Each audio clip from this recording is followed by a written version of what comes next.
sambahan at ipaglalaban ko ito. Ako si Leni Robredo at ito ang plano ko. Una, ibalik ang tiwala sa gobyerno. Tama na ang palakasan at gobyernong walang isang salita. Gawin nating patas ang merkado. Kung may kumpiyansa sa pamumuno, papasok ang puhunan, lalago ang negosyo at dadami ang trabaho.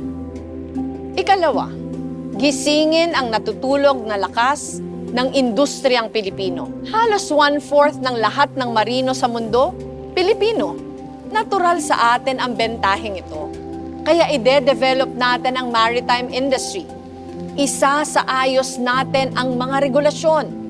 Paparamihin at papahusayin pa natin ang Pilipinong marino at palalakasin ang shipbuilding sa bansa. Malaking hamon ang climate change. Pero pagkakataon din ito